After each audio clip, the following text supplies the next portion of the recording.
नमस्कार, स्वागत है आपका। आप देख रहे हैं 5 की पंचायत। मैं हूं आपके साथ आशा झा और आज 5 की पंचायत में मुद्दा मथुरा का। मथुरा के जवाहर बाग में हुई हिंसा के बाद अखिलेश सरकार चौतरफा घेरती नजर आ रही है। शंकराचार्य स्वरूपानंद सरस्वती ने भी अब अखिलेश सरकार पर हमला किया है। उन्होंने साफ साफ कहा है कि यादव के चक्कर में हिंसा हुई है और एक ही जाति का होने की वजह से राज्य सरकार अखिलेश यादव को बचाती रही। इसके बाद इस पर सियासत तेज हो गई। रामकृष्ण यादव को 5 की पंचायत में आज हम बात करेंगे कि क्या यादव होने की वजह से ही मथुरा का मास्टरमाइंड रामकृष्ण यादव बचता रहा और क्या मथुरा में खून खराबे के पीछे जाति का खेल है। लेकिन हम इस कार्यक्रम की शुरुआत करें, चर्चा की शुरुआत करें, उससे पहले आपको एक रिपोर्ट दिखाते हैं इस पूरे मुद्दे को लेकर। ये भी जातिवाद है क्योंकि वो यादव था। द्वारिका पीठ के शंकराचार्य स्वरूपानंद सरस्वती ने मथुरा हिंसा पर बयान दिया तो बवाल मच गया। बीजेपी सरकार के खिलाफ प्रदर्शन कर रही है। कोई सीबीआई जांच की मांग कर रहा है तो कोई पीड़ितों के मुआवजे की राशि बढ़ाने को लेकर विरोध कर रहा है। लेकिन शंकराचार्य ने इस हिंसा के पीछे जाति को जिम्मेदार ठहराकर एक नया शिगुफा छोड़ दिया है। इतना ही नहीं, शंकराचार्य ने तो यहाँ तक कह डाला यादव कनेक्शन के चलते ही राम वृक्ष ने 2 सालों से अवैध कब्जा जमा डाला।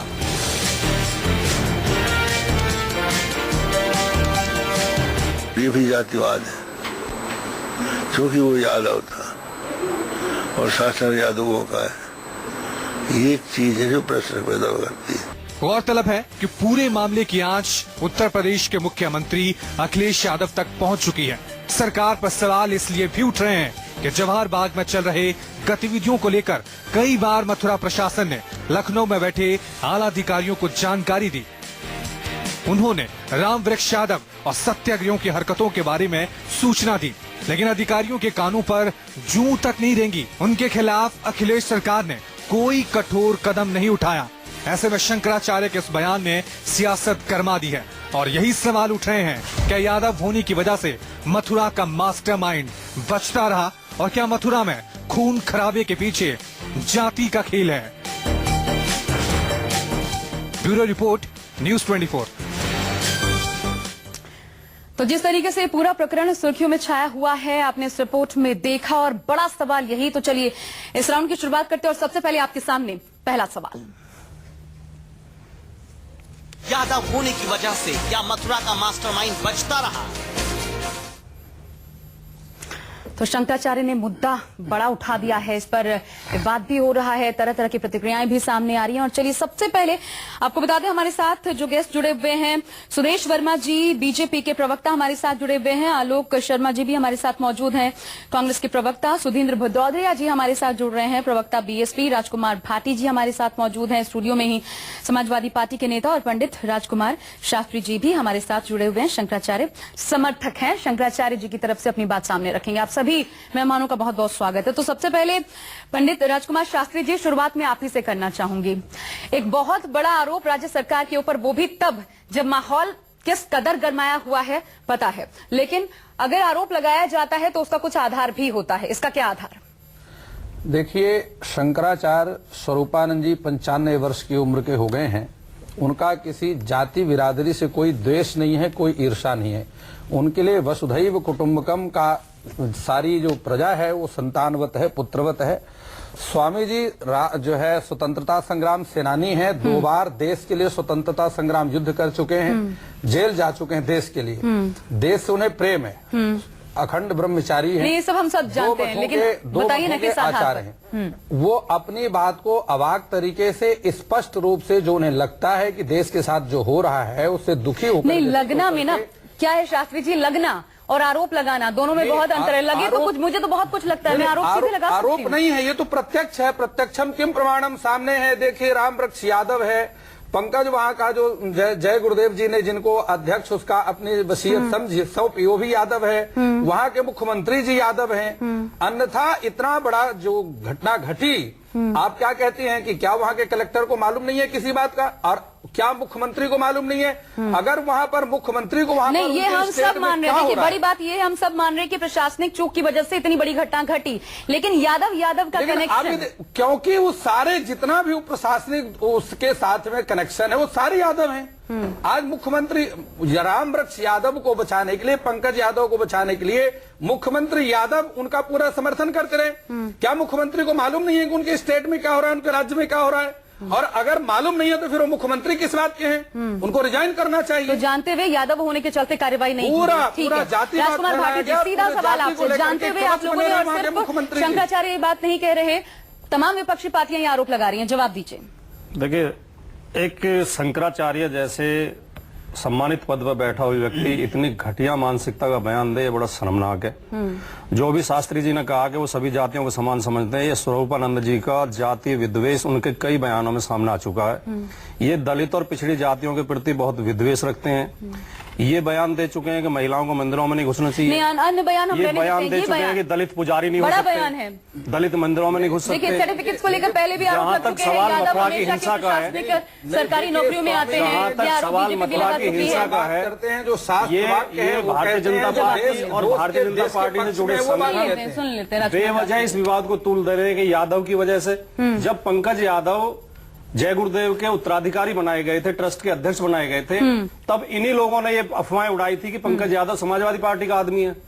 आज रामवृक्ष यादव के खिलाफ पुलिस ने कार्रवाई की है, वहाँ घटना हुई है, तो आज कह रहे हैं रामवृक्ष पंकज यादव यादव समाजवादी को पार्टी का आदमी उत्तराधिकारी है। बनाने में किसका हाथ था? ये अनर्गल शिवपाल आरोप है। यादव का? या आप किसको? मानेंगे? किसको? शिवपाल यादव, दोनों जब विवाद चल रहा था, रामकृष्ण यादव, शिवपाल पंकज जी का यादव, इस चीज से क्या लेना देना उन्हीं के है? वो एक हस्तक्षेप ट्रस्ट से है, हुआ उनका था, ये एक धार्मिक सर्वविदित ट्रस्ट है। इससे ये तो इनकार नहीं अनर्गल कर आरोप सकते हैं, आप। बेवजह के आरोप हैं, बेसिर पैर के आरोप हैं, इनका कोई आधार नहीं है। वो उनके ट्रस्ट की, उनके मिशन की आपसी लड़ाई है। धुआं वहीं निकलता है उत्तराधिकार को लेकर मैं वही तो आपसे कह रहा हूँ। बिना आग के धुआं निकलता अब आप नहीं ये है। बताइए, एक बात पंकज बताइए। यादव और रामवृक्ष यादव की लड़ाई है और जय गुरुदेव की संपत्ति को लेकर, तो दोनों को शिवपाल जी का आदमी बताया जा रहा है, दोनों को समाजवादी पार्टी का आदमी बताया जा रहा है। नहीं, ये चीजें और इसलिए ये ताकि शांत रहे लोकतंत्र में बहुत रामवृक्ष यादव। घटिया मानसिकता है कि कोई यादव होने की वजह से किसी पार्टी का हो गया। अभी इन्होंने कहा कि ठीक वो है। भी यादव, वो भी ठीक है। यादव। जब सारे धार्मिक ट्रस्टों पर, सारे मंदिरों में ब्राह्मण बैठते हैं, तब कोई सवाल नहीं उठाया जाता। आप ठीक है। ये आप वो ये एक कहना चाहिए महापुरुष हो जाते हैं। नहीं, मैं आप कुछ कहना कह रहा हूं, चाहिए मुख्यमंत्री यादव नहीं है। ठीक है, ठीक है। जाति का कोई संत आप हो कह जाए, दीजिए कि तो वो मुख्यमंत्री जाति वहाँ का का हो यादव जाता नहीं है। है। वो क्या वहाँ के महापुरुष नहीं समाजवादी जाते। पार्टी के अध्यक्ष यादव उसमें नहीं है? देखिए, मेरे पास बहुत सारे गेस्ट हैं, यादव सुदेश नहीं वर्मा है, जी को भी घटिया जोड़ना रामवृक्ष चाहते हैं। यादव नहीं है, ठीक है। और ये पंकज यादव जातिवादी नहीं है। मानसिकता। आप इनकार करें, इस चीज से ऐसा कुछ नहीं है। सुदेश वर्मा जी, ये जो बयान है, कितना इत्तेफाक इससे आप रखते हैं शंकराचार्य का? सुदेश वर्मा जी, देखिए, ये तो एक फैक्ट है कि जी। समाजवादी पार्टी जो है ये परिवारवाद और जातिवाद पर भरोसा रखती है। आपने देखा कि पिछले बार उत्तर प्रदेश के लोकसभा चुनाव जो हुए थे, इसमें 73 सीट हमने जीते थे, 5 सीट जो जीते इन्होंने वो इनके परिवार के लोग थे। तो जातिवाद और परिवारवाद की पार्टी तो है ही है, लेकिन इस केस में जो शंकराचार्य जी ने कहा है, इसकी जो तथ्य है, तथ्य तो बताते हैं कि रिश्ता है। और कटघरे में खड़ी है वहाँ की सरकार, वहाँ की सरकार को बताना पड़ेगा, क्योंकि सरकार किसी जाति की नहीं होती, किसी परिवार की नहीं होती, सरकार सबकी होती है और लोगों के ट्रस्ट को इवॉल्व करने की जरूरत है। नहीं, ये आपको और नहीं अब लगता तो ये बहुत सरकार आसान को होता आगे है बताना कि चाहिए एक सच्ची क्या है। टाइटल तो आप आरोप लगा दीजिए, लेकिन आरोप अगर आप लगा रहे हैं तो फिर कुछ उस संदर्भ में पुख्ता सबूत भी तो सामने रखिए। हाँ, सुधींद्र भदौरिया जी, मैं आती हूँ आपके पास। देखिए, ये जो- अपनी बात कंप्लीट कीजिए सुदेश जी। ये जो व्यक्ति है रामवृक्ष यादव, ये तो आ गया है अखबारों में अब कि इनके रिश्ते हैं मुलायम सिंह के परिवार के साथ। तो अब ये पता लगाना है कि किसके बर्दस्त में ये चल रहे थे। इतना इलीगल काम कैसे हो रहा था बिना सरकार के बर्दस्तता की? तो हो ही नहीं सकता। इतने इलीगल एक्ट, वहाँ 1000 गैस सिलेंडर पाए गए, ये बिना सरकार के हो सकते हैं क्या? तो मुलायम सिंह यादव की सरकार कटघरे में खड़े हैं। सब कुछ अखिलेश सिंह अगेंस्ट यादव जा की। रहा है भाटी जी, अब यही उनको आगे समस्या है। लोगों के बारे में बताना बिल्कुल, चाहिए। यही सारी रामपाल चीजें को हैं जो किसका सवाल समर्थन उठा रहे था? हैं। हरियाणा में आपकी सरकार थी, रामपाल के आश्रम में ये सब कुछ हुआ जो मथुरा में हुआ, नहीं, तो नहीं, उसको यहाँ तो आपका पता संरक्षण था क्या? भारतीय जनता यहाँ तो पार्टी का ऐसी संरक्षण चीज- था? नहीं भाटी जी, यहाँ पे आप वो तुलना नहीं कर यही- सकते। यही यहाँ तो सवाल- ऐसी चीजें हो रही थी कि अलग यही सवाल वहाँ भी लागू एक होता, वो भी स्वतंत्र पुलिस से लड़ रहा राजकारण था, करने की कोशिश हो रही वो भी है। चुनौती दे रहा था सत्ता को, वो भी न्याय व्यवस्था को चुनौती दे रहा था। इतनी बड़ी संख्या में लोग मरे, वहाँ पर प्रशासनिक व्यवस्था में इतनी बड़ी चूक नहीं हुई। सरकार का संरक्षण। उस इस मामले को हैंडल किया गया, इतनी बड़ी संख्या में लोग नहीं मरे। इस मामले को भी हैंडल किया गया। मैं आपसे कह रहा हूं, अगर आपको लग रहा है कि शंकराचार्य जी के द्वारा लगाया हुआ आरोप झूठा है, तो झूठे आरोप में शंकराचार्य जी एक जातिवादी व्यक्ति हैं, ब्राह्मणवादी व्यक्ति हैं, दलितों के पिछड़ों के विरोधी हैं। ये शंकराचार्य हमने नहीं चुने हैं, शंभू शंकराचार्य हैं। स्वयं आलोक शंकराचार्य शर्मा जी, मैं आपसे उम्मीद करती हूँ निष्पक्ष एक बयान आपके आलोक शर्मा जी को जोड़ लेते हैं। ठीक है भाटी जी, ठीक है शास्त्री जी, भाटी जी एक सेकंड।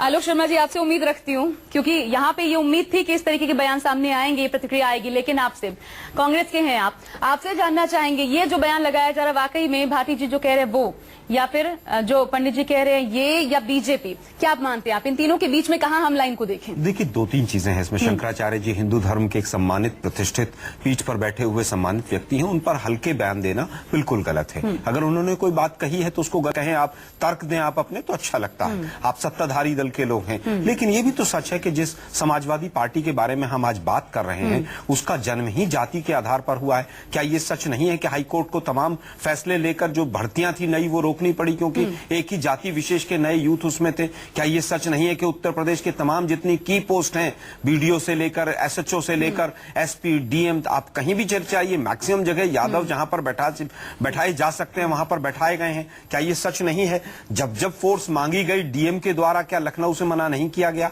क्या ये सच नहीं है कि हाईकोर्ट में पीआईएल लगानी पड़ी उनको हटाने के लिए? क्या ये सच नहीं है कि पीआईएल लगने के बाद भी उनको नहीं हटाया गया और कंटेम्प्ट ऑफ कोर्ट डालना पड़ा? वो आरोप है। दो तीन चीजें और भी हैं। इतना पैसा उसके पास कहां से आया? सुनील जी, बस यही आरोप है। इतना असला उसके पास, व्यक्ति के पास कहां से आया? क्या इंटेलिजेंस फेलियर था? नहीं था। ये सवाल हम लगातार उठा भी रहे हैं, बिल्कुल सही बात है। और यही वो सवाल है जिसके चलते सीधे तौर पर समाजवादी पार्टी पर आरोप लगाए जा रहे हैं कि यादव कनेक्शन की चलते कार्रवाई नहीं की गई। सुधींद्र भदौरिया जी, इस सवाल का जवाब जरूर दीजिए आप कि इससे आप जो शंकराचार्य ने बयान दिया है उससे आप कितना इत्तेफाक रखते हैं। लेकिन उसके साथ एक और सवाल, अगर ऐसा हो रहा था, यादव कनेक्शन के चलते राम वृक्ष यादव बच भी रहा था, इतने समय से विपक्षी पार्टियां वहां पे क्या कर रही थी? आपके भी एमएलए वहां से लड़ते हैं, आपके भी चुनाव लड़ते हैं, वहां से क्या विधायक का चुनाव, सांसद का चुनाव आपकी पार्टी से लोग नहीं लड़ते हैं? तो फिर उस मुद्दे को विपक्षी पार्टियों ने क्यों नहीं हवा दी? देखिए, ये अभी मैं एक और चैनल पर था, उस पर काफी विस्तार से बहस हुई और मैं आपको बतला दूं, ये मामला 1974 से ये जमीन कब्जाओं का मामला रहा है। श्री राम वृक्ष यादव ही नहीं बल्कि श्री बाबा जय गुरुदेव, वो भी यादव परिवार के थे। बगल में इटावा से थोड़ी दूरी पर इनका जन्म हुआ था और ये सब लोग मिलकर भू माफिया का काम कर रहे थे, जैसा किसानों ने बतलाया है। तब भी समाजवादी पार्टी की सरकार थी क्या ये उत्तर लोग प्रदेश में? इमरजेंसी में जेल में रहे। देखिए, मेरी बात सुन लीजिए, आप बोले हैं, मैंने सुना है, आप भी सुनिए। और 2012 में श्री मुलायम सिंह बाबा जय गुरुदेव के निधन के बाद वहां पर गए, इनके परिवार के सब लोग वहां पर गए। ये बाबा जय गुरुदेव के साथ ये जो लोग थे, ये भूमाफिया लोग थे। इतना बड़ा हथियारों का जखीरा इकट्ठा कर लिया गया। क्या ये हथियारों का जखीरा जो इकट्ठा किया है कोई इंटेलिजेंस को नहीं मालूम था? बल्कि इंटेलिजेंस ने कई बार मुख्यमंत्री को जानकारी दी और मुख्यमंत्री के ऑफिस से, शिवपाल सिंह यादव के ऑफिस से इनको समर्थन मिलता रहा। और मैं आपसे खास तौर से न्यूज 24 से कहना चाहता हूं, आप बकेवर थाने में जाइए, वहां से इनकी हिस्ट्री शीट निकालिए, सारी की सारी। एक बात बताइए मुझे सुधींद्र जी, ये जानकारियां आपको हुए हैं इन लोगों को? एक बात बताइए, ये जानकारियां आपको आज मिल रही है जब घटना घटी है? जी हाँ, मुझे फोन कर दी गई है। मैं चाहता हूं आप इस पर रिसर्च करें। एक कमीशन बैठे, सुप्रीम कोर्ट के जज का कमीशन बैठे, समयबद्ध 3 महीने 4 महीने में। नहीं तो इस सवाल का भी जवाब दे दीजिए ना, इसके पहले क्या किया आप लोगों ने? जो मुलायम सिंह जी के साथ जुड़े हुए लोग हैं, ठीक है, जमीनों वो हम सब मान रहे हैं, मान लिया यादव कनेक्शन है। इस सवाल का भी तो जवाब दे दीजिए, इससे पहले आप लोग क्या कर रहे थे? ये सवाल बीजेपी से भी, ये सवाल कांग्रेस से भी, और ये सवाल सबसे बड़ा बीएसपी से भी बनता है। आप क्षेत्रीय पार्टी और सीधे तौर पर टक्कर देते हैं। देखिए, आपकी तरफ से क्या हो रहा है? हमने इनको प्रश्न बिल्कुल नहीं दिया। हमारी सरकार में ये दिलों में भाग जाते हैं, नहीं रहते हैं। ये मुलायम सिंह जी, अरे वो आदमी सार्वजनिक तौर पे उगाही करता था लोगों से, तो ये जो अंदर लोग थे उनको बाहर नहीं जाने देता था। ऐसा संभव है कि आप पता न हो आशा जी, मैं इसमें आपको थोड़ा सा कहना चाहूंगा कि अगर डीएमएसपी के ऊपर लखनऊ से इतना दबाव है कि उसके ऊपर एक्शन नहीं लेना है, तो स्वाभाविक है कि वहां पर कोई भी विपक्षी दल वहां पर कोई कुछ नहीं कर सकता। क्यों आप लोग क्यों दबे हुए हैं? अरे आप समझिए कि वहां पर चौकी आशा जी चौकी इंचार्ज वहां पर रजिस्टर में साइन किए बगैर अंदर नहीं जा सकता था। हालत नहीं थी वहां पर, पूरी तरह से वहां पर उसका गुंडा राज था, उसका प्रेशर पूरी तरह से लखनऊ से। आप लोग आज सवाल उठा रहे हैं जब लोगों की जान गई है। बहुत जरूरी समझता हूँ। शंकराचार्य जी ने इस बात का पहले भी विरोध किया था कि जय गुरुदेव किसी भी संप्रदाय से जुड़ा हुआ नहीं है, किसी अखाड़ा पर जुड़ा नहीं है। वो तो आप हम आगे बढ़ाते हैं। शंकराचार्य जी को ये कह करके चुप कराया जाता था कि ये जातिवाद फैलाते हैं, ये और वही अभी भी हो रहा है, बड़ी बात नहीं है। तो फिर उस समय कहना ज्यादा ये ओबीसी से जो है नफरत करते हैं, इस प्रकार से कह करके शंकराचार्य जी को चुप कराया जाता कह दिया होता उसी वक्त ये सब नहीं होता। हम दूसरे राउंड का सवाल का विरोध कर रहे थे। ये तो करते ही है, कोई गैर ब्राह्मण अगर धर्म के क्षेत्र में आएगा तो शंकराचार्य आप इसको जातिवाद से कन्वर्ट न करें।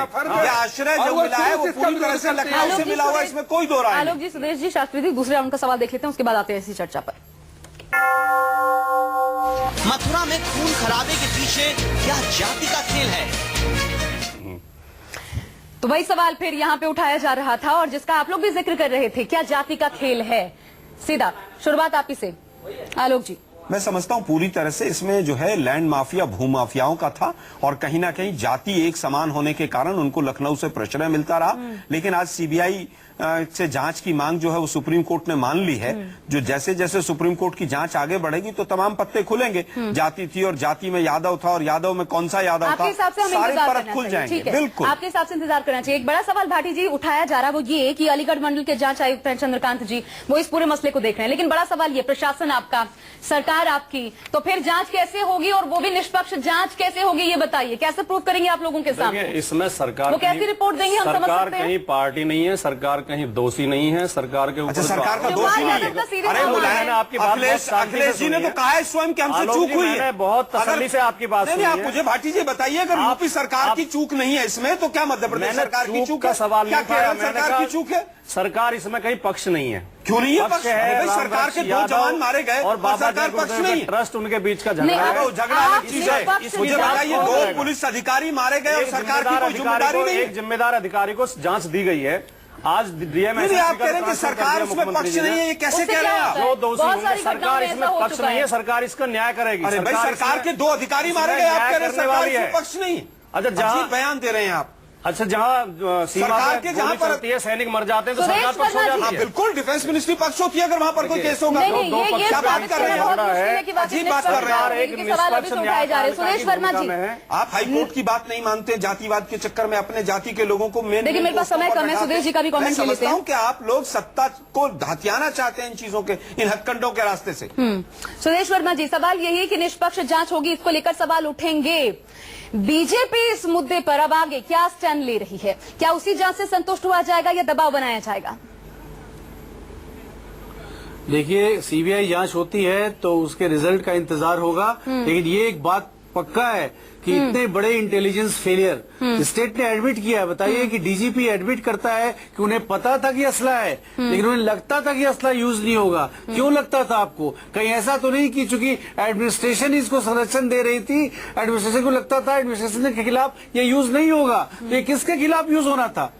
इनके अपने स्टेटमेंट जो आए हैं वही इतने विरोधाभास में है कि लगता है कि बहुत बड़ी साजिश का शिकार हुआ है पूरा।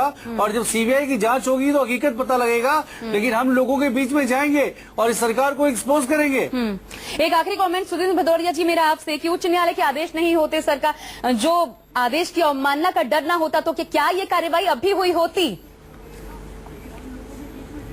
देखिए, हाई कोर्ट ने 2015 में जब ये कहा कि इनको वहां से बेदखल किया जाए और उनको बेदखल नहीं किया गया, दोबारा जब अवमानना का आदेश हुआ तब ये बेदखल करने के लिए जब पुलिस पहुंची, जिस तरह से उनकी निर्मम हत्या की गई, जिस तरह से वहां जखीरा इकट्ठा किया गया, लग रहा था जैसे कारगिल का युद्ध होने जा रहा है। ये मुलायम सिंह जी और अखिलेश यादव, इन तमाम जिलों के अंदर आप जांच कीजिएगा, ये एक मथुरा नहीं, आपको दर्जनों मथुरा मिलेंगे और दर्जनों लोग दर्जनों स्थानों पर इस तरह के लोग मिलेंगे जो मुलायम सिंह और अखिलेश यादव से जुड़े हुए लोग जो हथियारों का जखीरा इकट्ठा करके रखे हुए हैं। बिल्कुल, और जब ऐसी स्थिति उत्पन्न हो जाए तो साफ तौर पर यह समझा जाता है, भाटी जी माफ कीजिएगा, लेकिन सरकार का इकबाल खत्म हो गया है, ऐसी ही तस्वीर सामने आती है। बहुत बहुत शुक्रिया, मेरे पास इतना ही समय था आप सबसे चर्चा के लिए। आज के लिए 5 की पंचायत में फिलहाल बस इतना ही, लेकिन एक बड़ा सवाल यही है कि निष्पक्ष जांच क्या होगी, क्योंकि 24 लोगों की जान, उसके बाद 29 लोगों की भी खबर आई थी, और इस पूरे मामले को देखा जाए तो वो लोग जो कि बेगुनाह थे उनकी जान जाना अपने आप में एक बड़ा मामला है। ऐसे में कम से कम उनको इंसाफ जरूर मिलना चाहिए। उम्मीद यही कि राज्य सरकार इस पूरे मामले को लेकर निष्पक्ष तरीके से काम करेगी। आगे भी इस पर नजर जरूर न्यूज 24 की रहेगी। फिलहाल इस खास पेशकश में बस इतना ही। एक ब्रेक, खबरों का सिलसिला न्यूज 24 पर लगातार जारी है। नमस्कार।